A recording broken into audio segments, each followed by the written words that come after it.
let's look at logic. What is logic? So let's say logic, as you can see, there is a classical branch of mathematics that studies the foundations, laws, structures of mathematical reasoning. And then application. Some of you are probably asking yourself, why will I need logic? Where will I apply logic? It's very important, especially in the area of computer sciences and engineering, right? So you're going to do something called logic circuit design, database Turing, AI, artificial intelligence. Most of you have heard about the fourth industrial revolution. So if you're part of the 4R, then you have to be talking of logic. So it's very, very important. Now, there are two levels of logic. So it can be at the lower level, it can be at the higher level. So when we talk of lower level, we're talking of propositional logic, all right?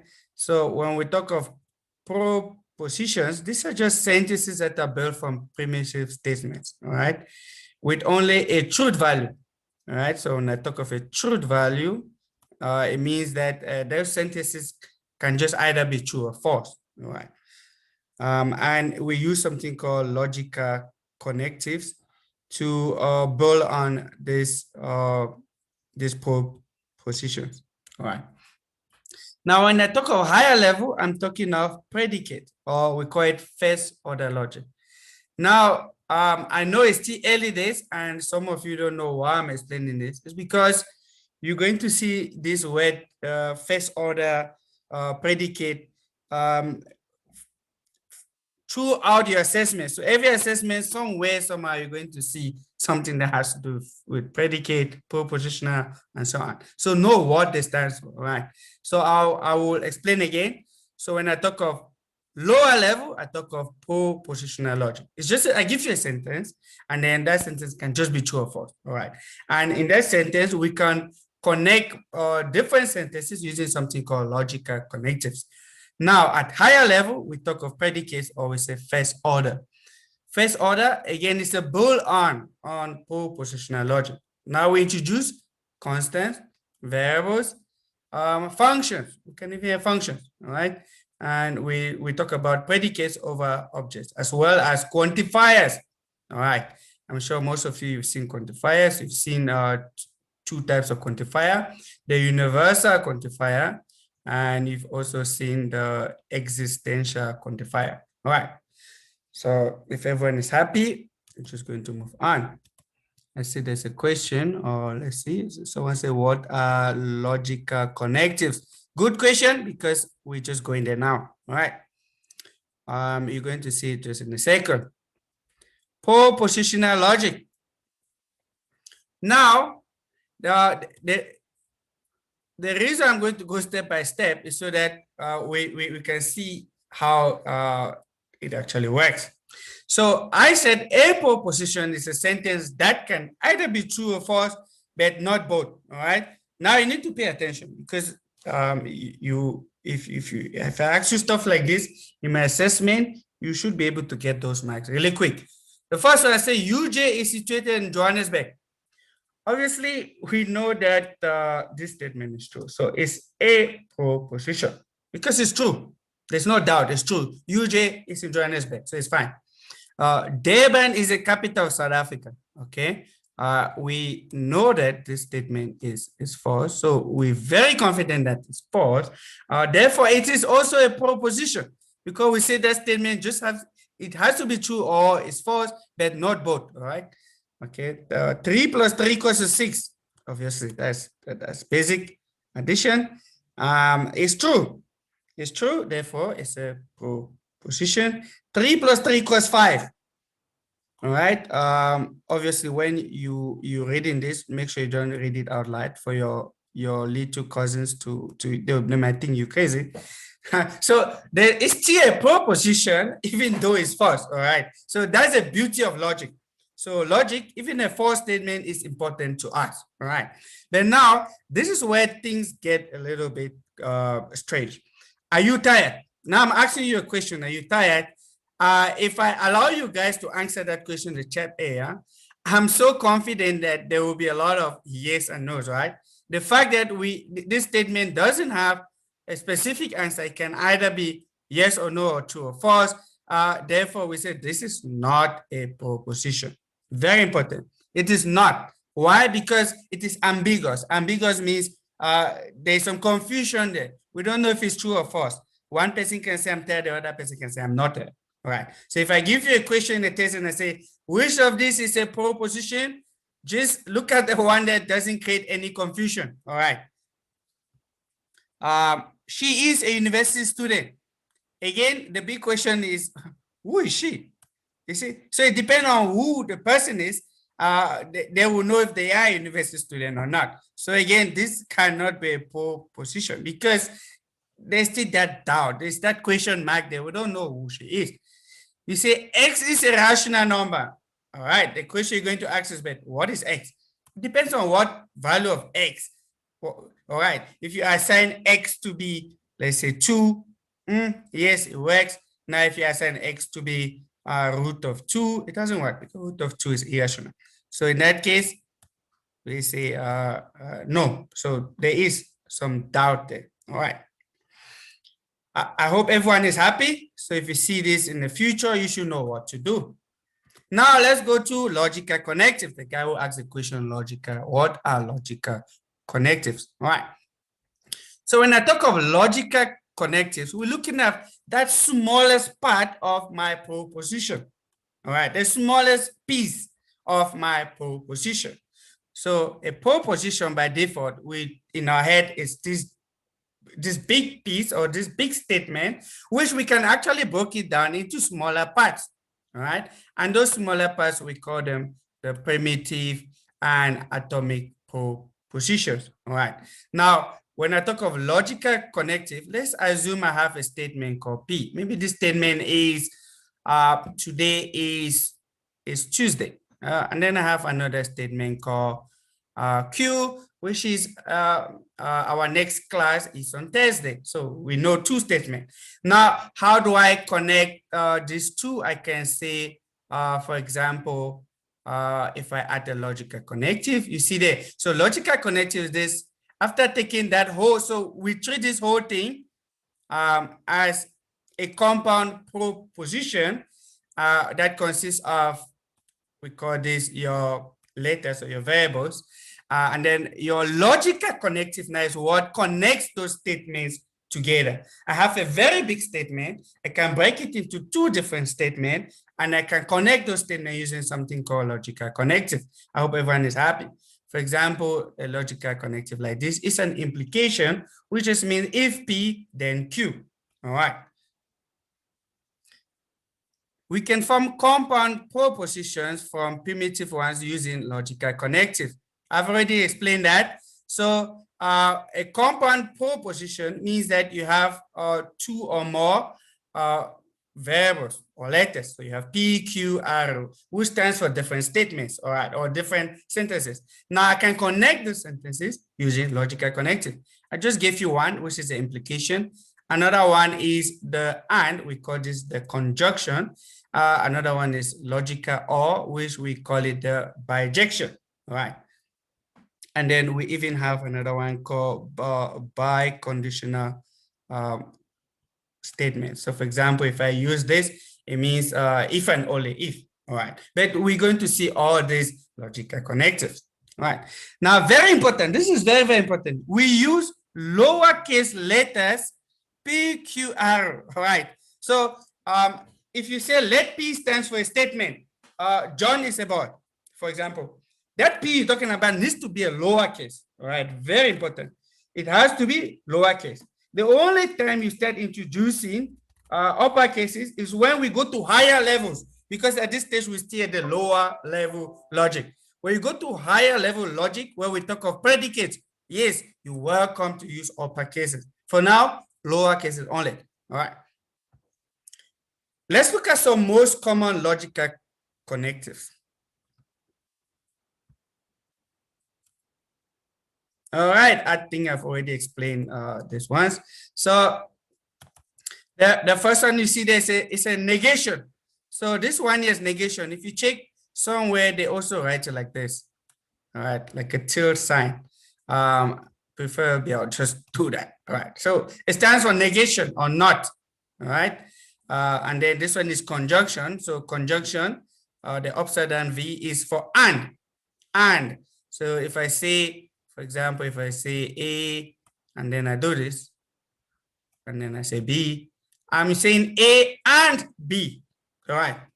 A and B, we call that a conjunction. Now for disjunction, it's an or, so the V there, so if I now change that to that, it means A or B, all right? And then this one, the implication is if then. For example, if I say P and I do this, I say implies Q, P implies Q, it means if P, then Q, not the other way around. So if P, then Q, all right? And then biconditional, now the arrow faces both directions, we say if and only if. So if I come here and I do this, you're going to say P if and only if Q, all right? The good part about if and only if is that it can even be simplified. I'll just put equivalence there. So this whole thing can be equivalent to implication. So for example, you can say, let me just do this way. It is P implies Q and Q actually implies P. All right. So the use of this statement here can be broken into two. All right. It means if you say P if and only if Q, what that statement simply means is that P implies Q and Q implies P. All right. I've already uploaded your third question. I'm sure there is a nice example there where I make use of logical connectives. Now let's look at some nice example. I'm sure everyone wants to see an example how it works. Let's look at example one. Example one, it says suppose P stands for the statement 2 is a prime number. Q stands for the statement the sun is hot. Now we say then in logical connectives, if I say not P, all right, not P, it means that you need to negate the statement. So it's a negation, you need to negate the statement. 2 is a prime number. What's the negation of that? It's just 2 is not a prime number. Please keep the English simple. I've seen so much funny English over the years. Just keep it simple. Don't say it is the case that 2 may not be a prime number. I don't want to see those kind of stuff in my test. Just say if 2 is a prime number, the negation is 2 is not a prime number. So it's easy as that. All right. And then if they say P, we know already this is a conjunction. It stands for and. So it means you need to use an and there. It means 2 is a prime number and the sun is hot. See, it's as easy as that. And then implication, we say that it stands for if, then. If P, then Q. If P, then Q. So if 2 is a prime number, then the sun is hot. Guys, when it comes to logic, the English you're writing doesn't necessarily need to make sense. Because if you tell someone that if 2 is a prime number, the sun is hot, obviously they really don't understand what you're saying. It almost seems like it doesn't make any sense. It's logic, all right? It makes logical sense, all right?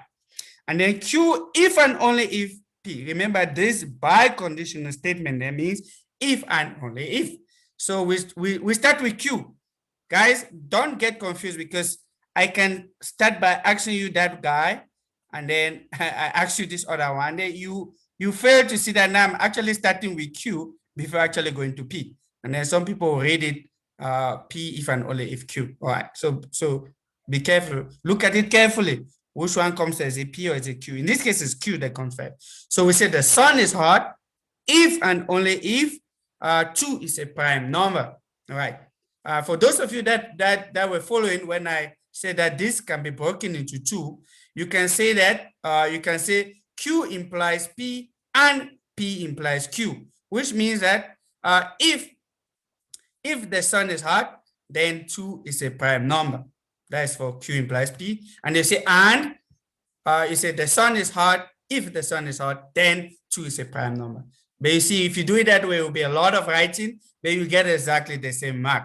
Like someone who just basically wrote if and only if, though you get exactly the same mark. All right. I hope everyone is happy with this basic example. It's just only going to get more exciting as we go on. So make sure you understand. If you don't, ask a question.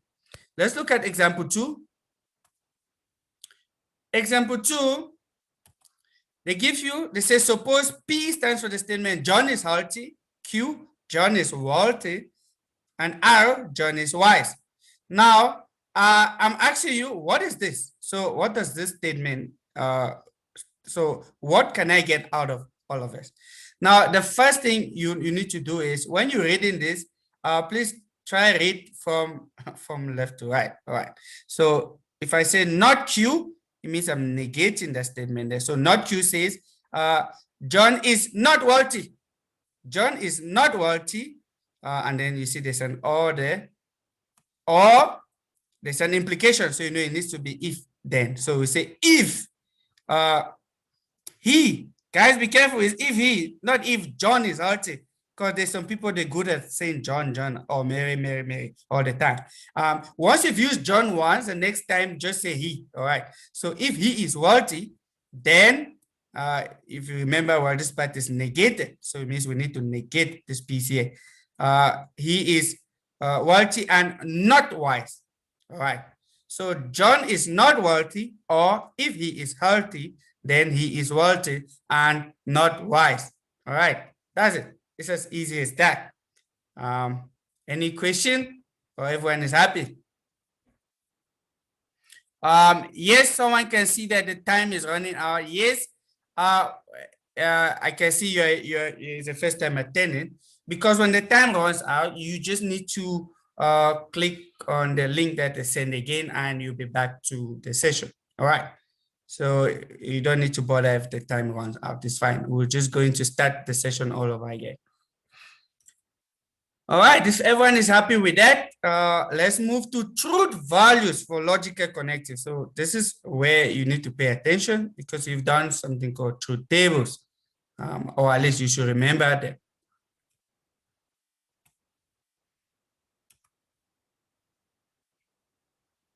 Someone said, I don't get the last logic statement, it makes no sense. Yes, my answer is, it doesn't make sense if you're reading it like you're reading an English